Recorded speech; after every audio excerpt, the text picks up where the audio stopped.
எல்லோருக்கும் வணக்கம் நண்பர்களே. என்ன சிம்ரன் இதெல்லாம்? சாதாரணமாக பணம் போட்டு வச்சிருக்கக்கூடிய ரீட்டைல் இன்வெஸ்டருக்கு லாஸ் என்பது பெரிய இமயமலை மாதிரி போய்கிட்டு இருக்கு. இந்த நேரத்தில் நீங்கள் போய் பார்த்தீங்கன்னா நம்மளுடைய இந்திய ஷேர் மார்க்கெட் கீழே விழுந்ததுக்கு மிக முக்கியமான காரணம் அமெரிக்காவிலிருந்து வரக்கூடிய தகவல்கள் தான். இப்போ கூட நீங்கள் போய் பாருங்கள், நாஸ்டாக் இண்டெக்ஸ் வீணாக போயிடுச்சு, 4% கிராஷ் ஆகிருக்கு அப்படின்ற மாதிரி ஒரு செய்தி வருது. நம்ம மார்க்கெட் கீழே விழுகிறது எல்லாமே முக்கியமாக அமெரிக்க செய்திகள்னால தான். டேரிஃப் நம்ம மேலே போட்டாங்க, கும்பானோம். ஈரான் மேலே படையெடுத்துட்டு போனாங்க, நம்ம கும்பானோம். இப்போ நாஸ்டாக் இண்டெக்ஸ் இறங்குச்சுன்னா அதுக்கு நம்மளை தான் வச்சு செய்வானுங்க. இங்கே பாருங்கள், கிஃப்ட் நிஃப்டி 356 பாயிண்ட் இறங்கி ட்ரேட் ஆகிட்டு இருக்கு. ஸோ எப்படி ஒரு 200 பாயிண்ட்டை திங்கக்கிழமை இறக்கி விட்டுருவாங்களோ அப்படின்னு இப்போவே நம்மளில் பல பேர் நம்ம வருத்தப்பட்டுக்கிட்டு இருக்கோம். இந்த சமயத்தில் தான் ஒரு நண்பர்களுடைய கமெண்ட் பல பேர்த்துக்கு மனதுக்கு ஒரு புத்துணர்ச்சியை கொடுக்குது. அவர் என்ன சொல்கிறாருன்னா, ஆமாங்க 2 வருஷமாக மார்க்கெட் சரியில்லை, ஆனாலும் நான் என்ன பண்ணுனேன் அப்படின்னா ஒவ்வொரு முறையும் ஆவரேஜ் பண்ணி தான் நான் சக்ஸஸ்ஃபுல்லாக வெளியே வந்திருக்கேன். என்னுடைய நஷ்டத்தை பூராவையும் லாபமாக மாற்றிருக்கேன் அப்படின்ற மாதிரி அவருடைய ரகசியத்தை சொல்கிறாரு. அது உங்களுக்கு உதவியா அப்படின்ற மாதிரி பாருங்கள். அதாவது டாடா டெக் அப்படின்றது டாடா குரூப்பை சார்ந்த ஷேர். அவன் பாட்டுக்கு 1100 ரூபாயிலிருந்து இறங்கிக்கிட்டே போகிறான். கடைசியாக 500 வரைக்கும் போயிட்டு அப்புறம் தான் இப்போ லேசாக மேல் நோக்கி ஏறி வந்திருக்கு. ஸோ 2 வருஷமாக அவர் தொடர்ந்து ஆவரேஜ் பண்ணி கடைசியில் இப்போ அவர் லாபத்துக்கு வந்திருக்கார். ஸோ இதனுடைய ரகசியம் என்ன?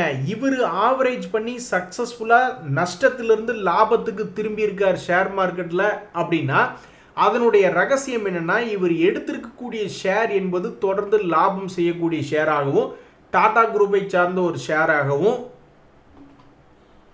இறங்கினா திரும்பி ஏறக்கூடிய ஷேர் ஆகும். அதாவது 2 வருஷம் டைம் எடுத்துக்கிட்டான், நான் இல்லைன்னு சொல்லல.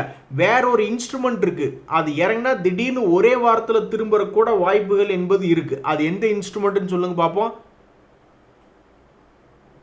அது வேற எதுவும் இல்லை, நிஃப்டி 50 இண்டெக்ஸ் தான். பெரும்பாலும் பெரிய அளவில் கிராஷ் ஆகிட்டு போய்கிட்டே இருப்பான். திடீர்னு பார்த்தா ஒரு சிறிய அளவில் ஷார்ட் கவரிங் என்பது ரேலி கொஞ்சோண்டு மேல் நோக்கி வருவான். ஆனால் இவருடைய துரதிருஷ்டவசம் இந்த டாடா டெக் அப்படின்ற ஷேர் 2 வருஷமாக தொடர்ந்து இறங்கிட்டே இருந்திருக்கு. இவரும் அது ஒரு லாபம் செய்யக்கூடிய ஷேர், அந்த கம்பெனியை மூடிட்டு போயிட மாட்டாங்க அப்படின்ற ஒரு நம்பிக்கையில் தொடர்ந்து ஆவரேஜ் பண்ணி ஜெயிச்சு வந்திருக்கார். ஸோ இதுவே நீங்கள் இப்போ ராஜேஷ் எக்ஸ்போர்ட்ஸ்னு ஒரு ஷேர், அதில் சம் பிரச்சனைகள் ஓடிக்கிட்டு இருக்குது. அதில் யாராவது போய் மாட்டியிருந்தாங்கன்னா நம்பிக்கை என்பது வந்திருக்கிறதுக்கு வாய்ப்பு என்பதே கிடையாது. ஸோ இவருடைய ரகசியம் என்னென்னா, எப்படி இவர் லாஸ் மேக்கிங்லேருந்து ப்ராஃபிட் மேக்கிங்க்கு வந்திருக்கார் ஆவரேஜ் பண்ணி அப்படின்னா, என்னை பொறுத்த வரைக்கும் அந்த ரகசியம் எதில் இருக்குது அப்படின்னா அந்த ஸ்டாக்கில் இருக்குது. அந்த ஸ்டாக் தொடர்ந்து லாபம் செய்யக்கூடிய ஷேராக இருப்பக்கூடிய ஒரு காரணத்தினால தான் இவருடைய ஆவரேஜ் என்ற கான்செப்ட் ஸ்ட்ராட்டஜி உதவி செஞ்சு இவரை லாஸ்லேருந்து ப்ராஃபிட்டுக்கு கொண்டு வந்திருக்கு. இன்னொரு நண்பர்களுடைய எக்ஸ்பீரியன்ஸுமே உங்களுக்கு உதவி செய்தான்னு பாருங்கள். அதாவது நாங்கள் இந்த கருத்தை சொல்கிறதுக்கு முன்னாடி, அவருடைய எக்ஸ்பீரியன்ஸை சொல்கிறதுக்கு முன்னாடி நாங்கள் வேலை பார்த்துக்கிட்டு இருந்தப்போ என்ன நடந்ததுன்னு பாருங்கள். அதாவது இப்படி தான் ஒரு நண்பர் டெய்லி ட்ரேடிங் பண்ணி லாஸ் பண்ணுவார். அவர் எவ்வளோ லாஸ் பண்ணுறாரோ அந்த அமௌண்ட்டை கொண்டு போய் ஏதாவது ஒரு பேங்க்கில் ஃபிக்ஸட் டேர்ம் டெபாசிட்டில் போட்டு அல்லது போஸ்ட் ஆஃபீஸில் அதை இன்வெஸ்ட்மெண்ட் பண்ணி விட்ருவார். அப்புறம் அந்த வட்டி ஒரு 5-6 வருஷம் கழித்து 8 வருஷம் கழித்து வரும். அந்த வட்டினால என்னுடைய லாஸ் மேட்ச் ஆயிடுச்சு அப்படின்ற மாதிரி சொல்லுவார். ஸோ இவருடைய சொல்லும் பொழுது எனக்கு அதுதான் ஞாபகத்துக்கு வருது. அதாவது இவர் என்ன பண்ணுறாருன்னா, ஐடிசி ஷேரில் ஆமாம் எனக்கு 1 லட்ச ரூபா நஷ்டம் என்பது இருக்குது, ஆனால் அவன் கிட்டத்தட்ட 5% பக்கம் சமீபத்தில் டிவிடெண்ட் ஈல்டு என்பது போய்கிட்டு இருக்கு. அப்போ என்கிட்ட இருக்கக்கூடிய 1000 ஷேரில் 1 லட்ச ரூபா நஷ்டம் இருக்கட்டும், ஆனால் அடுத்து வரக்கூடிய எதிர்காலத்தில் 10 வருஷம் இவன் தொடர்ந்து இப்போ தர டிவிடெண்டே தொடர்ந்து கொடுத்துக்கிட்டு இருந்தான்னா இந்த 1 லட்ச ரூபா லாஸை நான் அடுத்த 10 வருஷத்தில் எடுத்துருவேன், இதுதான் என்னுடைய ஐடியா அப்படின்ற மாதிரி சொல்கிறார். ஸோ ஒன்றா அந்த ஸ்டாக்கே திடீர்னு மேல் நோக்கி ஏறி வந்துருட்டோம், அதனால் எனக்கு லாபம் வரும். அல்லது அவன் ஏறல, அடுத்த 10 வருஷம் இப்போ எப்படி ஒரு 2-3 வருஷமாக சும்மா இருக்கானோ அதே மாதிரி அடுத்த 10 வருஷத்துக்கும் அந்த ஸ்டாக்கினுடைய அந்த விலை ஏறவில்லை அப்படின்னாலும் அவன் கொடுக்கக்கூடிய டிவிடெண்டை வச்சுக்கிட்டு நான் லாஸை ரெக்கவரி பண்ணுறேன் அப்படின்ற மாதிரி இவரோட ஐடியா போட்டிருக்காப்புல. இன்னொரு நண்பருமே சூப்பரான ஐடியா பண்ணி நான் நஷ்டத்தில் இருக்குது மார்க்கெட், இருந்தாலும் நான் லாபத்தில் இருக்கேன் அப்படின்ற மாதிரி அவருடைய எக்ஸ்பீரியன்ஸ் சொல்லியிருக்கார். இது உங்களுக்கு எந்த வகையிலையாவது உதவியாகுதான்னு பாருங்க. 12% அவருக்கு வந்து லாஸ், அதாவது நிஃப்டி லாஸ்ல இருக்கு. ஆனால் இப்போ அவருடைய போர்ட்ஃபோலியோ போட்டு வச்சிருக்கக்கூடிய பணம் என்பது 13% லாபம். இது எப்படி நான் இதை சாதிச்சேன் அப்படின்னு பார்த்தீங்கன்னா, நான் பணத்தை பிரித்து வேற சொத்துக்களில் முதலீடு பண்ணியிருந்தேன். இந்திய மியூச்சுவல் ஃபண்டுகளில் 60% முதலீடு பண்ணியிருந்தேன். ஃபிக்ஸட் டேர்ம் டெபாசிட்ஸில் ஒரு 30%, குளோபல் மியூச்சுவல் ஃபண்ட்ஸில் ஒரு 5%. ஆனால் இந்த குளோபல் மியூச்சுவல் ஃபண்ட்ஸில் வெறும் 5%னால அவன் தான் பெரிய டாப் பர்ஃபார்மராக இருக்கிறதுக்கு வாய்ப்புகள் அதிகம். ஸோ நான் கடந்த 2 வருஷமாக இப்படி தான் என்னுடைய போர்ட்ஃபோலியோ மெயின்டைன் பண்ணிக்கிட்டு இருக்கேன். இப்போ நிஃப்டியே லாஸ்ட்டில் இருக்குது, ஆனால் நான் லாபத்தில் இருக்கிறேன் அப்படின்ற மாதிரி கமெண்ட் போட்டிருக்காப்புல. இன்னொரு நண்பனுடைய கமெண்ட்டுமே உங்களுக்கு ஒரு உத்வேகம் கொடுக்குது அப்படின்னு பாருங்க. நான் டாடா மோட்டர் கமர்ஷியல் வெஹிக்கிளில் 60% ப்ராஃபிட் புக் பண்ணியிருக்கேன். இது வரைக்கும் நான் லாஸில் எந்த ஒரு ஷேரையுமே கடந்த 2 வருஷத்தில் புக் பண்ணதா சரித்திரமே கிடையாது. லாஸ் வருதா, இருந்துட்டு போது நான் கையில் எடுத்து வச்சுக்குவேன். 2 வருஷமாக நான் நிறைய ஸ்டாக்குகளை கையில் வச்சுருக்கேன். அவனுங்கெல்லாம் 30% லாஸில் தான் இருக்குது, இருந்துட்டு போகுது. மறுபடியும் எப்போ ஒரு லாபத்துக்கு வருதோ அப்போ நான் புக் பண்ணிக்கிறேன் அப்படின்ற மாதிரி சொல்கிறாரு. 2 வருஷம் 3 வருஷத்தில் இந்த மாதிரி 60% ப்ராஃபிட் புக் பண்ணுறது என்பதெல்லாம் பெரிய விஷயம்தான், சாதாரண விஷயம் கிடையாது. ஸோ இவர் வந்து ரிஸ்க் ரிவார்டு ஈக்குவலாக தான் பண்ணுறாரு. 30% லாஸா, நான் 5%கோ 10%கோ 20%கோ நான் லாபத்தை புக் பண்ணல. 30% லாஸ்னா நான் 60% லாபத்துக்கு கொடுக்குற மாதிரி கொடுத்துக்கிட்டு இருக்கேன். எப்படி பார்த்தாலும் சரி, நான் நஷ்டத்துக்கு மட்டும் கொடுக்கவே மாட்டேன் அப்படின்ற மாதிரி சொல்கிறாப்புல. நண்பர்களே, ஏற்கனவே இந்த ஆனந்த் ரத்தி ஷேர் வச்சுருந்தவங்க இப்போ வரைக்குமே ஒரு மகிழ்ச்சி கடலில் இன்பமாய் இருக்குதையா அப்படின்ற மாதிரி இன்பத்தில் இருந்திருப்பாங்க. ஏன்னா இன்றைய தேதியை பொறுத்த வரைக்கும் அது வந்து உச்சத்தில் தான் ட்ரேட் ஆகி கொண்டு இருக்கிறது. இந்த சமயத்தில் இவங்க வெளியிட்டிருக்கக்கூடிய தகவல் என்னென்னா, அவங்க கொடுக்கக்கூடிய டிவிடெண்டுக்கு உண்டான ரெக்கார்ட் டேட் என்பது 23 ஜூன் 2026. அடடா நண்பர்களே, இந்த தமிழ்நாடு மெர்கடைல் பேங்க்கில் எப்போ ஒரு ஷேர் நியூஸ் வந்தாலும் எனக்கு உடனே இந்த ஷேரை வந்து கிட்டத்தட்ட 10,000 குவான்டிட்டி வாங்கி வச்சுக்கிட்டு அது என்னைக்கு 1000 ரூபாய்க்கு மேலே போகுது அப்போ விற்றுட்டு நான் வீடு கட்டணும்னு ஒருத்தர் உட்காந்துருக்காரு பார்த்தீங்களா, அவர் ஞாபகம் தான் எனக்கு வரும். ஸோ இந்த தமிழ்நாடு மெர்கடைல் பேங்க்கில் இப்போ என்ன ஒரு தகவல்னா, அவங்க கொடுக்கக்கூடிய டிவிடெண்டுக்கு உண்டான ரெக்கார்ட் டேட் என்பது 12 ஜூன் 2026 அறிவிச்சிருக்காங்க. ஸோ இப்போ வரைக்குமே அந்த தமிழ்நாடு மெர்கடைல் பேங்க்னுடைய வரலாற்றில் எப்படி நடந்திருக்குன்னா, ஒரு முறை 360 ரூபா போயிட்டு 560 வந்துட்டு மறுபடியும் 360, ரொம்ப இல்லை, போன வருஷம் 360 ரூபாயில போய் விழுந்தவன் இப்போ 745 ட்ரேட் ஆகிட்டு இருக்கான். இவன் எப்போ 1000 ரூபா வருவா, அவர் எப்போ வீடு கட்டுனதுக்கு உண்டான கமெண்ட் போட போறாருன்னு நானும் காத்துக்கிட்டு தான் இருக்கேன். நண்பர்களே, இந்த சமயத்தில் நியூஸ் இருக்கக்கூடிய செக்டர்கள்னு பார்த்தா ரொம்ப சிலது தான் இருக்கு.